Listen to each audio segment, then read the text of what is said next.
Welcome to 108 Gates. We are looking at the Sagittarius November reading. Sagittarius November reading. How are you doing? How are you feeling? Interesting energies, especially for Sagittarius around this time of year. Okay. So we've got adaptation and grounding. Adaptation and grounding. The beginning is where you need to be. Change will be better than you think. So on the flip side of that, are you feeling stuck in certain things or reluctant to move on?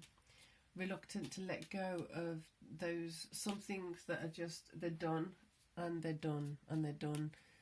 So it's time to move on from it. But are you ready for your new beginning? Are you fully embracing your new beginning? Your new beginning may not even seem like a new beginning because you've been in this new beginning space for quite a while. So it doesn't actually feel like a new beginning thoroughly, but at the same time, you haven't fully jumped into this new beginning, some of you. So unhooking from the past, unhooking from things you're holding on to, and really committing yourself to where you're heading, where you're going.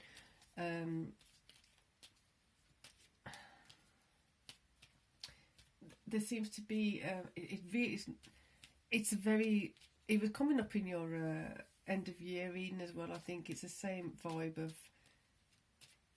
bittersweet kind of. It's very sad to have to let some things go, but it's what's required, it's what's necessary to move along with a peaceful heart, with a peaceful mind, with more peace in your life, essentially.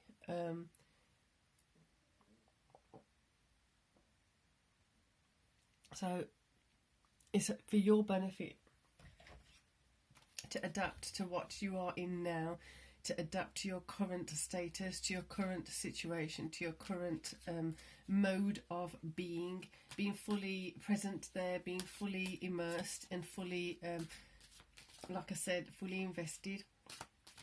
You will grow and inhabit yourself on a deeper level. There you go, Queen of Swords. If you're not doing these changes yourself, someone might come in and say, come on, enough is enough now. You need to kind of, and not in a mean way, it's just in a loving kind of concerned way, like enough is enough. You've got to kind of move on from that now. It's no longer here, it's no longer that time, it's no longer that phase of your life. So it's time to move on, it's time to let things go, it's time to start revamping your environment, redesigning certain things, reconnecting with your authentic intention, your higher intention.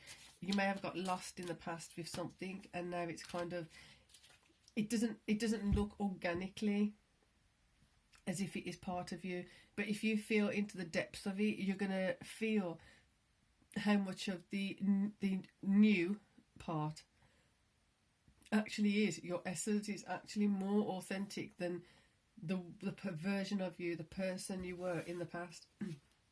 So it's about realigning, reconnecting, recalibrating with yourself, with your authentic self. Although your authentic self may be what feels foreign to you at the moment. There you go. Judgment. Are you judging yourself, or are you worried about how you'll be judged, how you'll be perceived if you go along your actual path? What is it about this that's making you feel so uncomfortable and worried?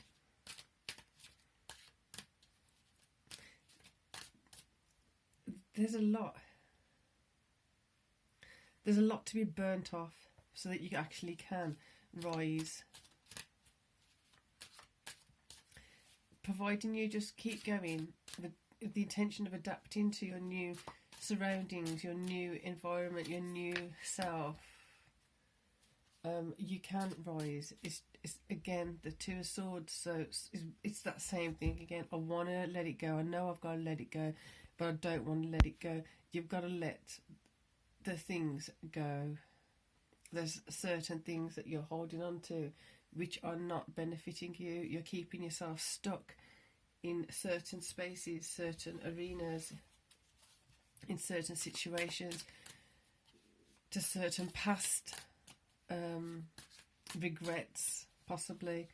There's something in here that's quite emotionally deep. It may be something that you've run away from in the past, or you've just ignored in the past, and now it's coming up to the surface. You don't have a choice. You don't have the choice to ignore it, because it's in your face. It's there every day. It's possibly there every moment. It's possibly consuming you on a level which is then making it feel like, I just can't let this go. Or is it that you're not letting it let go of you? So if something's letting go of you and you keep poking it to make sure it's holding on to you, and then you start letting go, then it lets go, and then you poke it again so it holds back onto you, just so that you don't have to be the one that's holding on. Therefore you think you're not holding on, but you're actually making something else, someone else, hold on to you, like a safety blanket or a safety net. It's quite is it a past love? Is it a past relationship? Is it a past project, or past something that you felt deeply for? That's why I'm trying to be as gentle as possible, because it really is a deep emotional connection. Wow.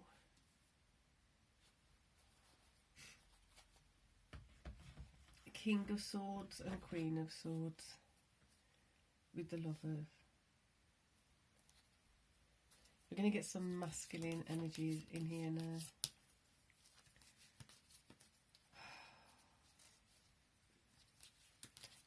Was it something that was very harsh in the past, but now you see that it wasn't actually harsh, it was for your benefit at that time, but you weren't able to utilise the benefit, you weren't able to see the benefit. So now there's an element of regret around this, there's a feeling of regret around this. Did you let something, it's as if, sorry, words getting all tangled up, you let something go, or you didn't tend to it excuse me, tend to it fully, with passion or with your whole heart, and then it went, and then as it went, you kind of, pride got in the way or something like that, and then you had to let it go, but at the same time you hadn't emotionally let it go. It's kind of like you, despite how you were feeling, you just let it be shown on the face as if, I don't care, it doesn't matter, I'm going to move on anyway. But then now, having felt that loss deeper and deeper and deeper, feeling the regret deeper, you just keep poking it every so often, just to kind of revive it, just to make sure it stays alive. It's just got a tiny pulse in the background, keeping it alive, keeping that thought alive, keeping that pain alive, keeping that that wound awake, and that wound open slightly, because the pain of the wound kind of shows evidence of it having been there, and the thought of it not being there any longer is just so painful that you'd rather have some of the pain of having had it at one time. Wow, this is quite an intense emotion and energy. There's two cards there. Well, I'm going to show it as it was. So it came in with the Judgment. Let's move this up a bit. So the